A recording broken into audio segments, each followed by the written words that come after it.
Greetings out there in YouTube land. This is Morris, man. And as always, I thank you guys for coming to my channel.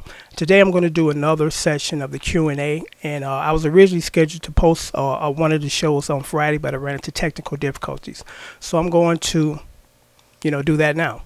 So the first question I got from Professor Truth. Appreciate your comment. It's a good question. His question reads like this. I like the idea of your Q&A questions. I have a general question. Why aren't there any more African American or black funk bands around like they were in the 90s, and back, groups like Cameo, Kool and the Gang, The Whispers, Parliament, Funkadelics? Here's the answer to that question. And unfortunately, let me mention this too. He said he was waiting for the groups to emerge again in this era.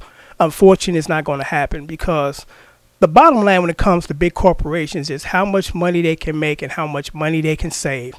And they've come to the conclusion that they can kind of, water down the quote-unquote black band or black music by just hiring one singer, sending him out on the road, hiring 3 guys to put together the whole album because it sounds like only 3 guys put together the whole album.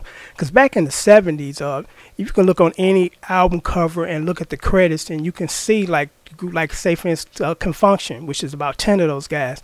Not only those 10 guys played on their recordings, they went and got maybe 5 to 10 other guys to help come in and guest play.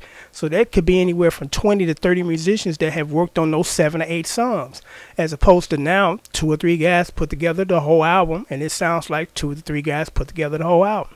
So unfortunately, that's the answer to that question. That unfortunately they're not coming back because it's all about saving money. It's an insult to us because we getting watered down product. Because I thank God I grew up in the era that I did, because I remember going to Cameo shows and watching these 7 to 10 guys on the stage just lighting it up, just playing. As opposed to now your lead singer and the only guy out there got a bunch of dancers, which looks like a cabaret musical now as opposed to a band concert, and they're dancing off and singing off of backtracks. So it's unfortunate that the youth of today are not getting what we got back in the 70s. So again, I thank God I grew up in the 70s, product of the late 60s, early 70s. So that's the answer to that question. Unfortunately, they're not coming back, and because of the greed of the music companies, they've watered down R&B music, and this is the end result of it. So, okay, moving along to the next question.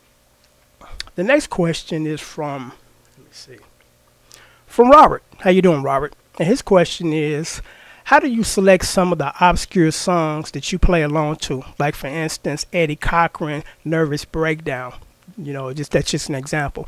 And answer to that question is, I try to do some of my songs through eras. If you guys notice, I might do 3 songs in a day, and usually those 3 songs are from a certain era. So I just went back to the 50s and just start, sifting through on YouTube, a song that would be nice to play.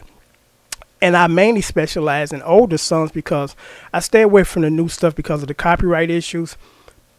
Unfortunately, YouTube haven't gotten their act together as a result of, a logical thinking, because when you post a song, you don't know if you're going to get flagged until you get flagged. It's kind of like after the fact, so I stay clear of the new stuff because a lot of that stuff is copywritten issues because it's new. So that's why, I kind of go back in the 50s, 60s, and 70s and some 80s and 90s stuff, because I'm kind of safe, so to speak, when it comes to doing those songs as opposed to doing like Now Rogers' latest. Because I got recently I got a message, a suggestion saying, have you heard the new Now Rogers song? I said no, checked it out, liked it, did a cover, posted it, and I got flagged saying it worldwide ban. So from that point on, I decided I'm not touching any new stuff. If you guys want anything from me to tab new, you can go through my tabbing service, and then I'll send you out a DVD of that stuff, but I'm not going to post it on YouTube. Okay, so the next question is from Jacob. And Jacob's question is this. Any advice on trying to figure out chord voicings? My default always is the 7th, the major, minor, dominant, but it'd be nice to know if I'm missing something. That's a good question too, Jacob, and my recommendations is this. Learn at least 3 different inversions of the chords you're playing, because for the most part, within those 3 inversions and the DVDs that I have for sale, I'll walk you through like 3 to 4 different inversions, and then you can audition them. Because if once your ear becomes pretty good, you can tell the F major 7 is playing either the root on the E or the root on the A string, because they have 2 different tones. The one on the E is a darker F minor 7. The one on the A string is a much brighter one. And for the most part, I usually use the one on the A, but sometimes the song calls for the one on the E. So that's the answer to that question. Learn at least 3 different inversions and audition those inversions as you play. And if your ear has developed, you can determine at that point which one is suitable for that particular song. Is it the bright one or is it the darker one? So that's the answer to that question. Jacob actually had another question, and I'm going to address that. It says, do you have any advice on trying to find the signature tones, like, say, for instance, a Nile Rodgers or Grant Green or Al Green, Bill Withers? Again, it goes back to your ear. You know, once you develop your ear, you can kind of hear distortion, you can hear reverb, you can hear chorus on the guitar. You can tell if the guitar is either in a bright setting on your guitar selector or a darker setting or a warmer setting. And as far as trying to quote unquote find the signature tones, I mean, you can come close, but no 2 players play the same. No 2 players' guitar tones sound the same. So, you know, I really wouldn't suggest trying to, you know, really go in search of this. It's like develop your own, you know, develop your own, because that's why I don't do solos. I don't really believe in playing other people's solos. That's their personal contribution from the heart. So, you know, my thing is let me do my own solo, you know, and contribute. But, you know, as far as that signature tone, you know, as your ear get better, you can kind of start to hear what you need to do, because it depends on guitars. You know, Strats have these single chord pickups, which are really bright. I don't have it in front of me, but my other guitar, my Relica Telly, has humbucking pickups. They sound totally different. And the artists that you just mentioned, most likely they use humbucking pickups, with the exception of Nile Rodgers, who use single coil, because, you know, you can tell the Strat sound. But that's the answer to that question. I think I got one more that I need to address. Let me see here. Okay, this one is from Nikolai Fung. And his question is, do you have any recommendations of guitar players that I should follow to develop my skills?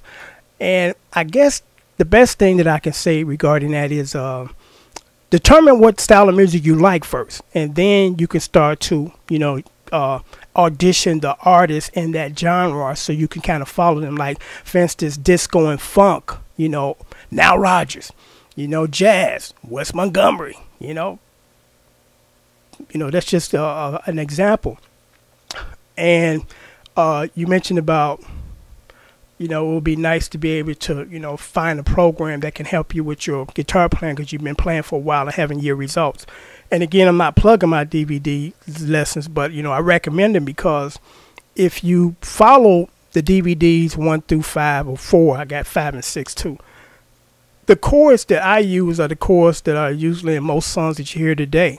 So, you know, if you just follow the program, and the DVD is $25, that's in shipping and handling included, you will be able to learn chords and play the chords that are in the songs. Because, again, the chords that I teach you in my DVDs, 98% of them are in the songs that you hear on the radio. And the stuff that you hear today is like almost 100% of the stuff that I show you in these DVDs are what's in these chords or in these songs.